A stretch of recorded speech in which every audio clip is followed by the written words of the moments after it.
Welcome to Luxe Visionaries, the talk show where the most influential minds in ultra high end living share what really drives their success. In every episode, we sit down with the trailblazers, redefining what bespoke, personal, and purposeful luxury truly means. Nothing here is scripted or staged. It's unfiltered, unvarnished, and unlike anything you'll find elsewhere in the world of luxury. How can we craft experiences around wine, especially for ultra high net worth individuals? And how do we even transform one bottle into an unforgettable moment? Well, this is the word of our guest, Miryam Fossati. My name is Rebecca Gabbi, and I'm Vice President at Luxe. I will be your co-host today and moderator. So let me now introduce you to my partner in crime, Professor Dr. Phil Klaus. He's the co-founder of Luxe and awarded luxury CX strategist. So before starting, Professor, the floor is yours. Good morning, good afternoon, and good evening to our well-appreciated audience. Today is another episode of Luxe Visionaries presented by Luxe. And today we are honored and delighted to have with us Miryam Fossati, which is a fine wine curator. While we all think we know a little bit about fine wine here and there in one way or the other, and you might guess what her profession is, but when I looked at her profile, and I spoke with Rebecca earlier on, I found out that you're doing something very, very unusual and very, very catered to our audience, meaning the people who serve the ultra-high net worth individuals. So Miryam, it's delightful to have you. A very warm welcome. And would you like to tell us a little bit more about you? I know now you're from Bolivia originally, but tell us more about you. Thank you, Dr. Klaus. Thank you. I'm so happy to be here and having this conversation with you guys. I mean, I admire all the work that you guys do, and thank you for having me today. So just a little bit about me. I got into the wine world, the world wine, I would say. A couple years ago, actually now 7. Jesus, time goes so fast. Just because I wanted to create something where I was very passionate about. I was already an entrepreneur, but I wanted to become a passionpreneur, doing something that I was really passionate about. And it came down to very simple things. And it was traveling, wine, food, and connecting with people. So then I was like, okay, so how do I, start making a revenue with all these beautiful things? And that's when I got involved into the world of wine. I started taking some courses and I loved it. I mean, learning about the world of wine, it was like, they always say, like, you go down that rabbit hole and you keep going down, and the more you want to know, the more you want to know. It's like, it's a never ending experience. And I love sharing that as well. And that is kind of how I started getting into the yachting side as well, because I started working for a wine boutique and I started meeting a lot of wine collectors and people that wanted to know more about wine. I started curating a couple of people's cellars. And the more that I learned about wine, the more that I wanted to share about wine. And I started finding people around in the industry, outside the industry, that had the same passion and beliefs. And then one thing led to another one, and I created Premier Cellars, which is the company that I own now. And we really specialize on doing a lot of the provisioning for the yachting industry in South Florida, as well as across in the Med, because I have partners in France that help me do a lot of the provisioning there. And what we do is, like, I wanted to create something that also was on my values. So I try to highlight a lot of wineries and individuals that are working with sustainable practices, regenerative agriculture, organic, biodynamic. So it's kind of creating a platform as well where you're giving back as a consumer and learning about what others are doing at the same time without really, jeopardizing the quality of the product. Actually, it's actually a better product because it has a soul behind it. And that's kind of how I started with Premier Cellars. And we do a lot of curated, bespoke wine experiences on board as well as on shore. We do some trips to very beautiful vineyards across the Med as well as here in the United States. I do a lot of crew training and also provide a couple of different courses that are wine related, like wine and food pairing, some WCT courses. So pretty much the world of wine encapsulated in one. So that's a little bit about me. This is quite marvelous, and I admire that you combined your passion, your curiosity, and made a business out of it. Everybody who's listening in probably saying, maybe I should follow my passion the way that Miryam did, because absolutely marvelous, But My question, of course, is how did you find out your niche?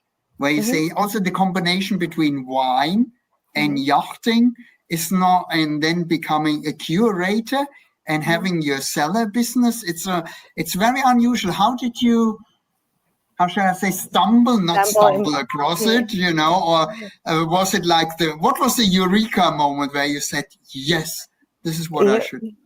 Yeah, it was kind of funny because when I started, it was mainly on land, and I was curating, like I said, some high net worth individuals' wine cellars. And they were like, well, would you mind putting together a wine dinner for us? I have friends coming over, the chef is coming over. Can you pick from our cellar? What wine should we have for dinner tonight? So I'll curate the wine and do the wine and food pairing. And then it was like, well, my friend has a boat. Do you mind doing the same thing for the boat? I was like, yeah, sure, no problem. And then it was like, well, I have a cellar on the boat. Do you mind, making sure that we're going on a trip? Can you take care of making sure the cellar and everything there, it's proper for the trip that we're going to go? If we need to buy anything, just, here's the money, just take care of it. I was like, yeah, sure, no problem. And that is kind of how I started getting into the world of yachting little by little. And I was living in South Florida at the time, which is probably one of the yachting capitals in the Americas. And I also own a dive shop. So a lot of there is a connection with the water. So a lot of my clients in the wine, they were also starting to become, well, actually, I would say the clients on the scuba, because we did all the compressor services for the yachts, the scuba equipment, all that stuff. They started to becoming a little bit more of the same clients. So I was working with the wine side with the owners while I was working with the diving side with all the crew, like all the captains, the chefs, not so many the chief stews, but it was mainly the captains. And when I started working with them, I started realizing that there was this huge need for education for crew, because a lot of them, they're managing these beautiful floating hotels pretty much. And it's a lot that they have to do on board. They have to take care of the flowers, the wine, the food, everything from the engineering side all the way to the catering side. So I was like, I can be their personal wine concierge. They don't need to be running around like crazy trying to figure out all these wine lists that are coming from different parts of the world. And they have so much already in their plate. I can be their go-to. So that's when my niche became more clear, and it was very specific. If I can find, and help these people, then I can grow my business. And I always was like, I don't want a lot of clients.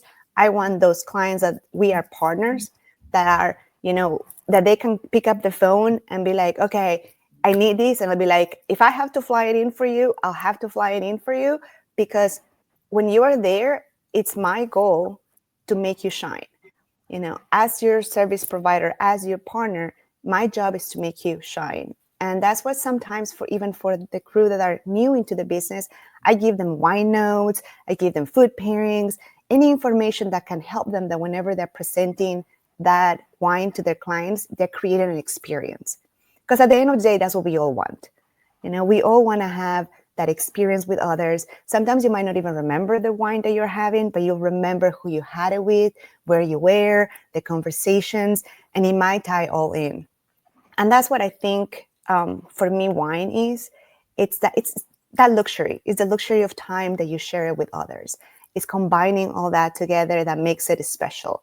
And it's more about creating that special moment than anything else, So that's kind of a little bit of part of my passion as well, because I always say this is that you can have a glass of wine with anybody, but the moment that you open a bottle of wine, you're making the biggest commitment that you have, and that's sharing your time. That's the most valuable thing, the most precious thing that you have. And the moment that you pop that bottle, you're going to be sitting there at least for an hour, maybe 2, maybe even more if another bottle pops up. And you're sharing conversations, you're sharing moments, you're sharing experience. And that to me is priceless. No, yeah. I couldn't agree more. I mean, you mentioned now 2 things of our meta framework that we're Lex and Lux well known for. One is, of course, the memorable experiences. The extraordinary experiences, and you describe it as an experience. Wine is almost, you describe it as a facilitator for what's coming along. So that was marvelous to see. And also the time because nothing is more precious today than for the ultra high net worth individuals, your clients, than it is time. Yes. I also love the fact that you speak about, such as in Lex and Lux, we do the same. We are not looking to work with clients, we look for partners. Yes. And I love that. So you're quite a successful serial entrepreneur. And what was your phrase for a passionate entrepreneur? What I'm did a you call it? entrepreneur. Okay. Yeah.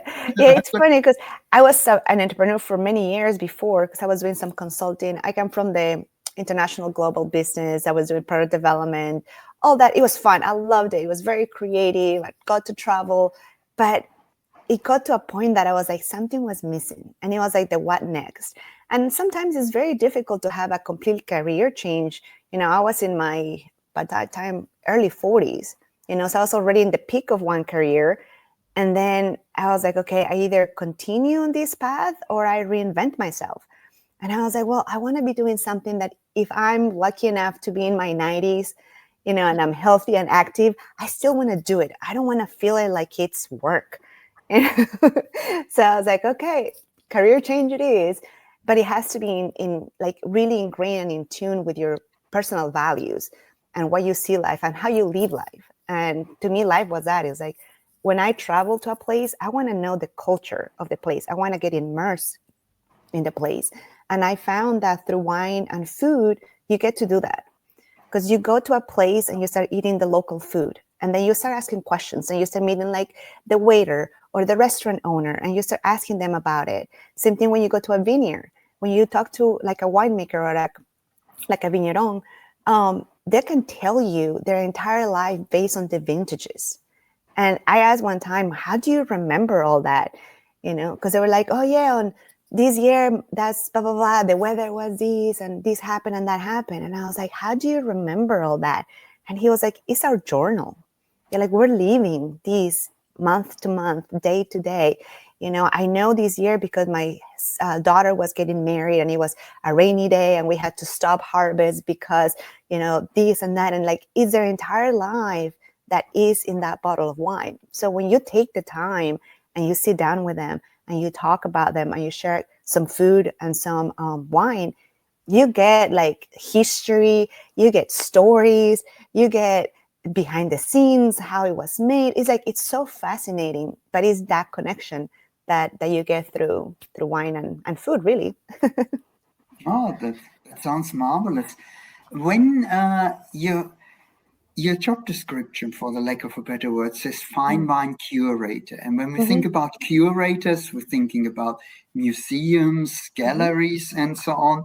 So your function was first for the ultra high net worth individuals, for your partners, to find the right wine only for their personal taste, or also one thing that always comes up with wine is investment. Yep.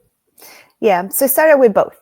So when you're starting to curate a cellar, there are some bottles that are mainly there for investment. You get them young at a lower price point and you hold them till it's the right time to sell. And one thing that I always tell my clients is like, even though there is art in wine, wine is not have the life of an art piece. Life is a living organism. Eventually it's going to die. It goes up into the peak and then it goes down. So the moment that it's going down, that bottle still has value, but it's more of an emotional value. It might be a special vintage. It might be a special occasion, a special bottle, but the quality of the wine is already started to come down. So at that point, either you sell it or you start drinking it and make an amazing party, bring all your friends over and start popping bottles. But yeah, I mean, you have to curate it for both. What I always tell my clients when it comes to curating their cellars is like, drink what you enjoy. Because sometimes they will buy, I have a lot of clients, I start with one region because that's when, they start making their money and they start getting the cases. They don't know much about it, but your palate changes over time. You're exposed to different things constantly. So what you might have liked 10 years, 15 years ago, you might not like now. So buy the bottles that you want to drink now. You want to enjoy them now. If you're aging certain bottles for a special occasion, perfect. If it's for investment, perfect. But don't deprive yourself from not enjoying what you want to drink now. Because It has happened to me. I've hold onto this bottle for a long time. I opened it because it was a special year that, and the bottle was vinegar. It was horrendous. I still drank it because it was a special bottle, and it was memorable because it was so bad. But you don't want that, right? But still, it had a purpose for that moment.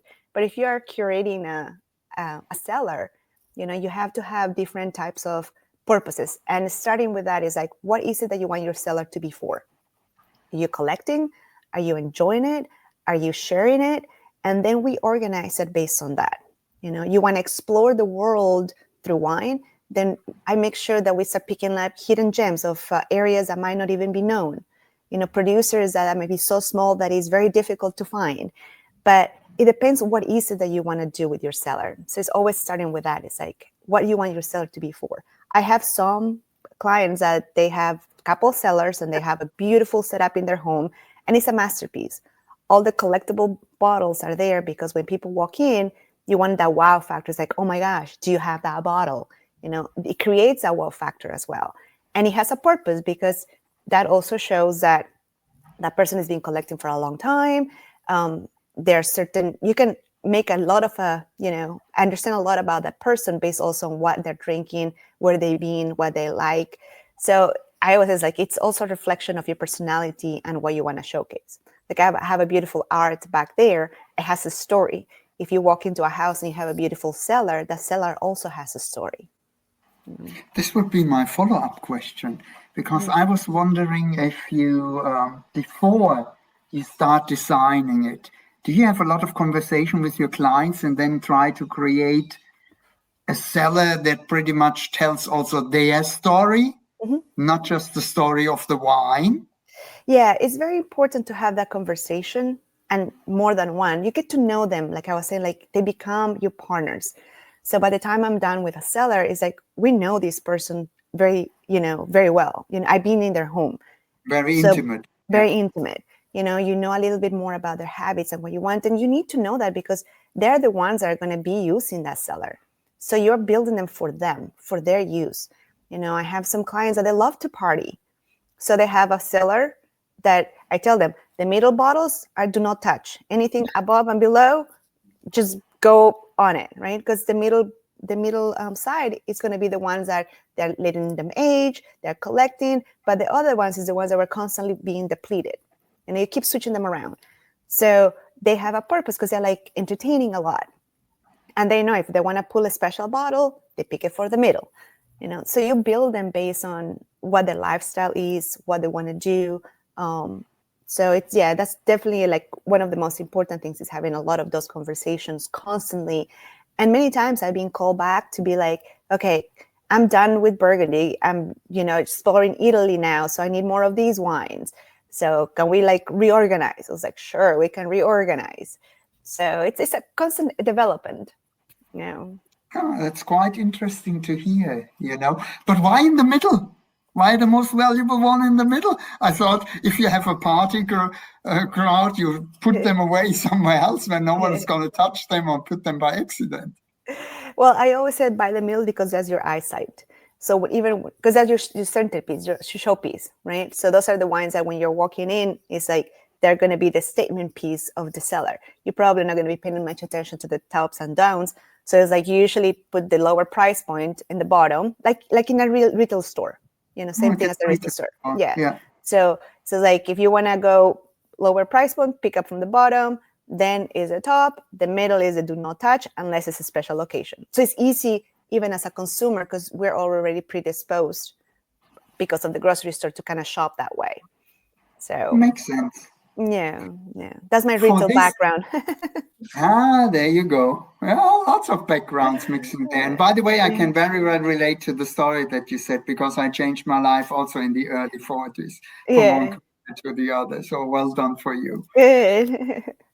Do you only, forgive me, do you also refer to the installation and give them advice there, meaning a humidifier, which temperature, where shall it be located in when you have different wines that need a different treatment? Do you help them also with the equipment, so to say, and the storage space? No, not so much on the equipment, because there's like companies that just specialize on that, and it's very technical. It's because you have to have different kind of humidifiers, cooling systems. So it's a completely different business on its own. I'm more like, once it's done, I do have some of the guidelines, but usually you can adjust them. Like, for example, I don't like to mix in the same cellar whites and reds and rosés. So normally we'll put those in a separate one, or at least have a division, just because they require different temperature. For cellaring long time, not so much, but for more of that constant consuming, you do. But other than that, that's very easy to adjust. Yeah, it's more like whoever is in charge of creating that's, each own to their own business. Yeah. That makes sense, because then I would have asked you, because clearly if you have it on a ship, on a yacht, it needs to have a different kind of installation than you would have in a fixed cellar, so to say.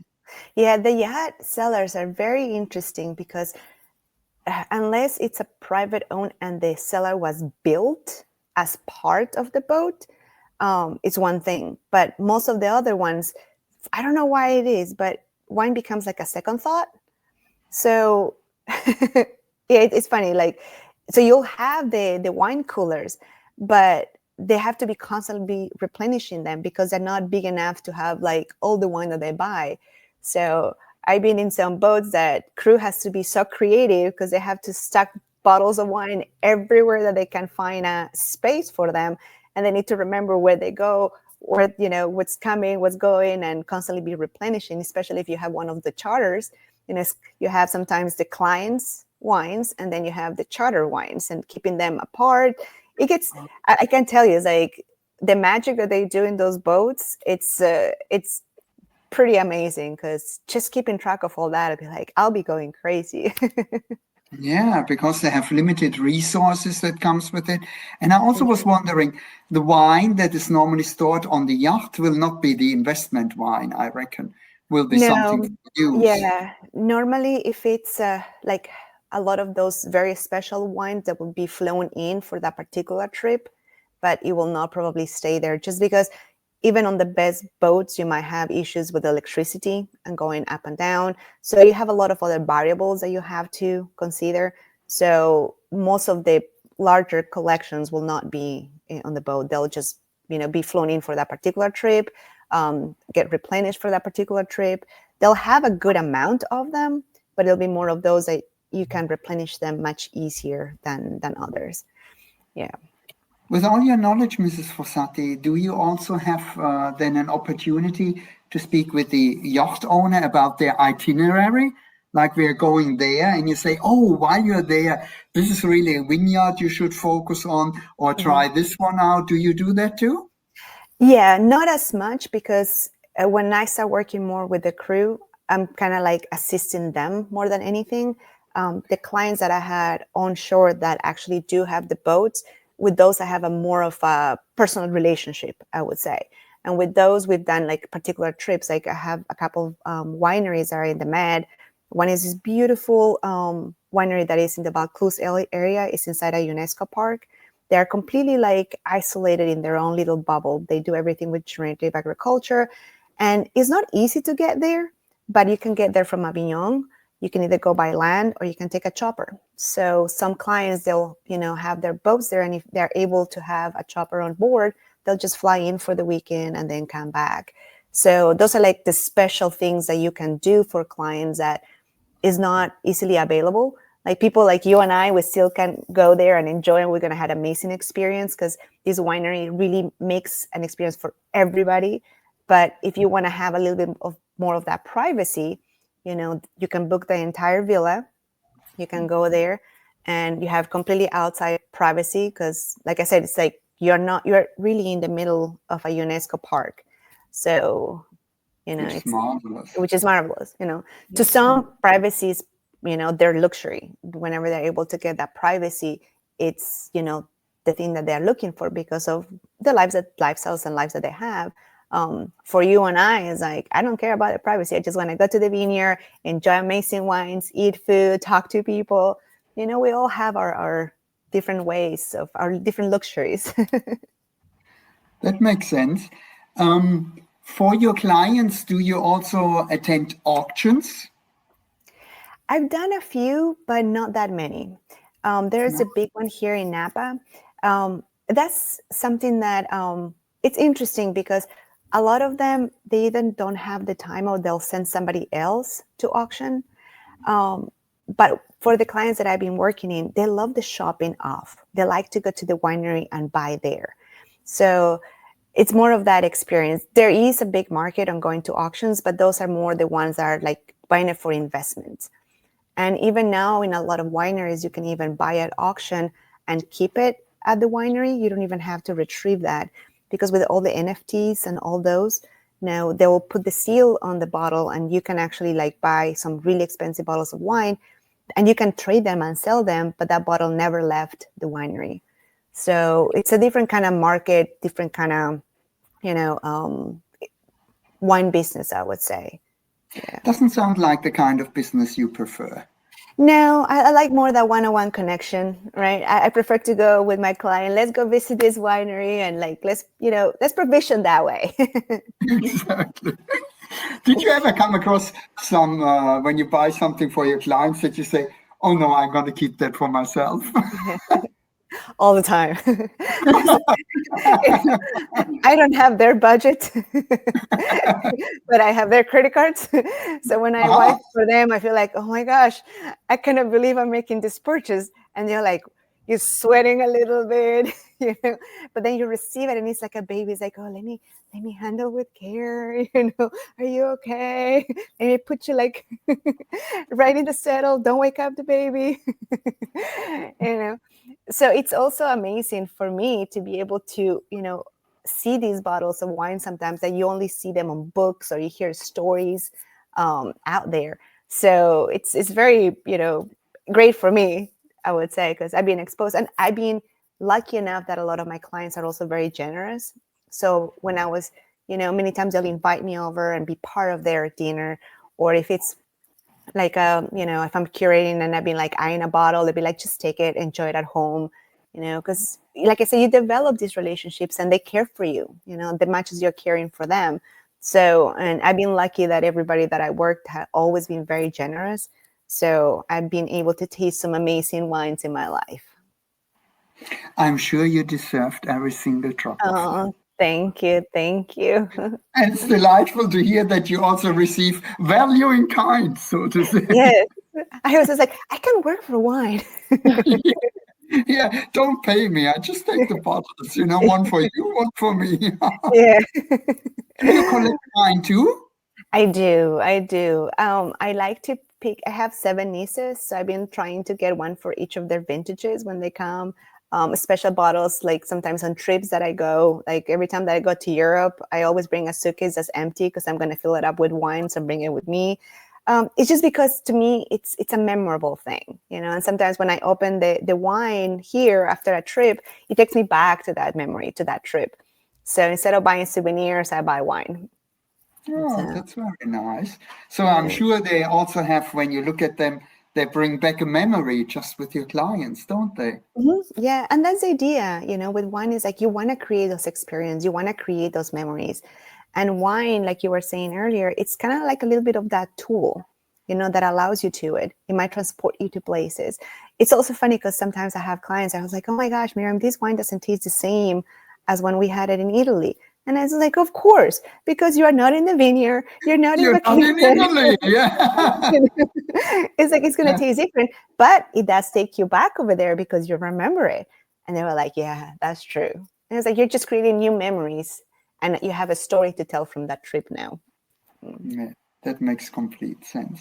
Miryam, it was a real pleasure having you on our show. We really enjoyed the great stories, all the insights, and clearly the passion that comes through that you shared with us. We are very much obliged for what you gave us here and what you shared with us. And I'm sure there will be a lot of people who are watching the show probably linking up with you and saying, oh yeah, can we talk about this or that? Oh, yep, I'm here. It will be amazing. Anything that I can do to help, and again, create those experiences for people. That's we all want nowadays, really. Yeah, thank you for that. And we're looking forward to have a face-to-face experience with you at the Monaco Yacht Show this year in September. So we're looking forward to that. So thank you so very much again. And as Rebecca will always remind me, I should say like and subscribe, correct? Yes, like and subscribe. There you go. Thank you, ladies. And again, thank you so much, Dr. Klaus. Thank you so much. Have an amazing week and see you guys in Monaco. Bye. We're definitely opening that bottle of wine. We are. Definitely. Bye. And you will choose it. I will. Bye, guys. And that's a wrap on today's Luxe Visionaries. If this conversation inspired you or gave you something to think about, please do us a favor.